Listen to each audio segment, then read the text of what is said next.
அனைவருக்கும் வணக்கம். மீண்டும் ஒரு சந்தைக்கு வருவதற்காக உங்கள் அனைவரையும் சந்திப்பதில் மிக்க மகிழ்ச்சி. நான் உங்கள் நேசன் ஸ்ரீநாதன். இன்று ஞாயிற்றுக்கிழமை 19ஆம் தேதி ஐப்பசி மாதம் 2025 காலையில் ஒரு நடைப்பயிற்சி செய்து கொண்டிருக்கும் போது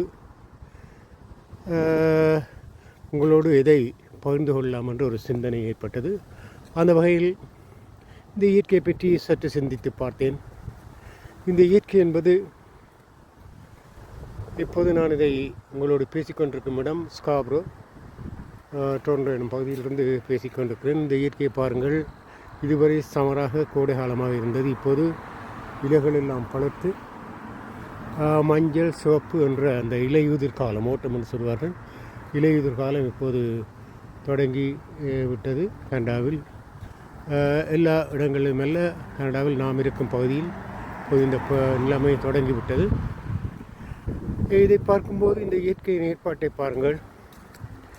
இந்த பூமி என்பது இந்த அண்டவெளியில் எத்தனையோ ஆயிரக்கணக்கான கோள்கள் சுற்றி கொண்டிருக்கும் போது இந்த பூமியும் ஒரு கோளாக இந்த அண்டவெளியில் சூரிய மண்டலத்துக்குள் சுற்றி கொண்டிருக்கிறது.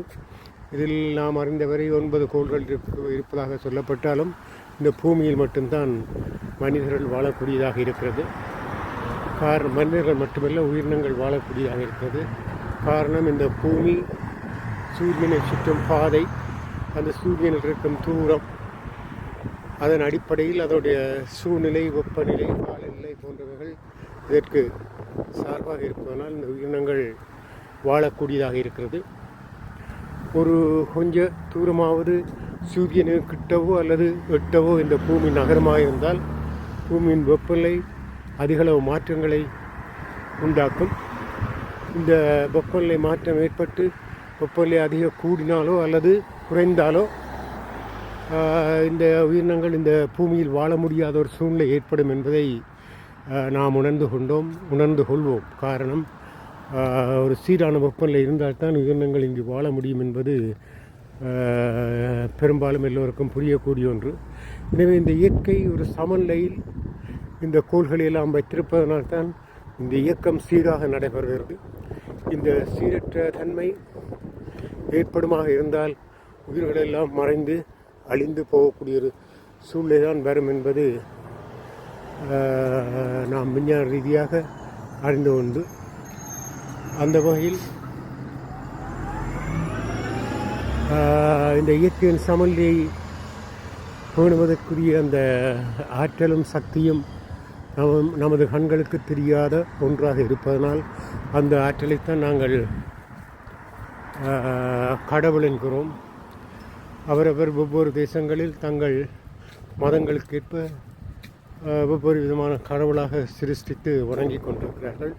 எப்படி பார்த்தாலும் பலவிதமான கடவுள்களை மனிதன் தான் தோற்றுவித்தான் என்ற ஒரு சிந்தனை இருந்தாலும், ஏதோ இயற்கையில் நமக்கு புரியாத, நாம் நேரடியாக அறிய முடியாத ஒரு ஆற்றல் சக்தி தான் இவற்றையெல்லாம் உருவாக்கியது என்பதில் மாற்று கருத்தில்லை.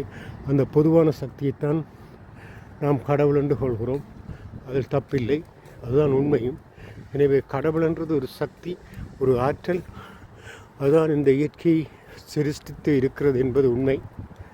இந்த வகையில் இந்த இயற்கையை பாதிக்கும் விதமாக எந்த உயிரும் பெரும்பாலும் நடந்து கொள்வதில்லை. இந்த பூமியில் மனிதன் மட்டும்தான் இந்த இயற்கையை சீரழிக்கிறான் என்பது வெளிப்படையான உண்மை. காரணம், அவனுடைய தேவைகளுக்கு ஏற்ப இந்த இயற்கையை பயன்படுத்தி கொள்வதனால் இயற்கை பல விதங்களிலும் பாதிக்கப்படுகிறது. இவ்வாறு பாதிக்கப்படும் போது இயற்கையின் சமநிலைத்தன்மை பாதிக்கப்படும். சமநிலை தன்மை பாதிக்கப்படுவதனால் பூமியின் வெப்பநிலை, அதாவது குளோபல் வார்மிங் உயர்கிறது. இப்படியெல்லாம் பல தாக்கங்கள் ஏற்படும் போது பல பாதிப்புகள் ஏற்படுகிறது. எனவே இந்த உலகத்தில் படைக்கப்பட்ட அத்தனை உயிர்களும் அவற்றுக்கென்று ஒரு கால அளவு கொடுக்கப்பட்டிருக்கிறது இயற்கையினால். இவ்வளவு காலம்தான் நீ வாழ முடியும் மேக்சிமம். இதற்குள் நீ நடக்கும் விதங்களை பொறுத்து உனது வாழ்க்கை காலம் கூடும் குறையும் என்ற தத்துவத்துக்கு அமைய மனிதனுக்கும் இந்த இயற்கை சராசரியாக ஒரு வாழ்க்கை காலத்தை கொடுத்திருக்கிறது. அந்த வாழ்க்கை காலத்தை சிறப்பாக பயன்படுத்தினால் அவன் முடிந்தளவு மேக்சிமம் தனக்கு கிடைத்த வாழ்க்கை காலம் மட்டும் வாழ முடியும் என்பதுதான் உண்மை.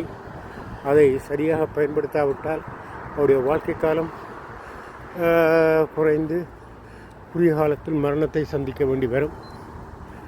எனவே ஒரு மனிதனின் மரணத்தில் பெரும்பாலான மக்கள் மரணிப்பதற்கு காரணம் அவர்களே தவிர வேறு காரணங்கள் இருக்க முடியாது. காரணம் அவர்கள் வாழும் முறைகள், அவருடைய மனம் எவ்வாறு செயல்படுகிறது என்பதை பொறுத்து தான் இந்த அவருடைய வாழ்க்கைக்காக. பெரும்பாலான மனிதர்கள் மரணிப்பதற்கு காரணம் அவரவரே என்பது, அவரவர் மனம் எப்படி செயல்படுகிறது என்பதுதான் முக்கிய காரணம்.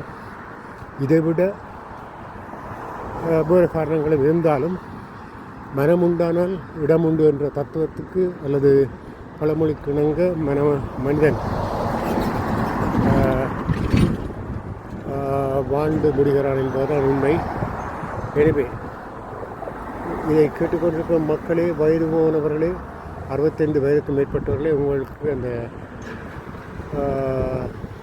நீங்கள் சுதந்திரியாக வாழ வேண்டுமாக இருந்தால் 2 முக்கிய விடயங்களை நீங்கள் கவனித்துக் கொள்ள வேண்டும். உங்கள் உள்ளம் ஆரோக்கியமாக இருக்க வேண்டும், மற்றது உடலும் ஆரோக்கியமாக இருக்க வேண்டும். இந்த 2ம் ஆரோக்கியமாக இல்லை என்றால் நீங்கள் நோய்வாய்ப்பட்டு கூடியளவு உங்களுடைய மரணம் சம்பவிக்கக்கூடிய நிலைமைகள் ஏற்படலாம். எனவே தயவுசெய்து தினமும் முடிந்தவரை உடற்பயிற்சியும் மனப்பயிற்சியும் செய்யும் தவறாதீர்கள். நான் கடந்த ஒரு வானொலியிலும் சொல்லியிருக்கிறேன். நிச்சயமாக மக்கள் வயதினர்கள் வீடுகளில்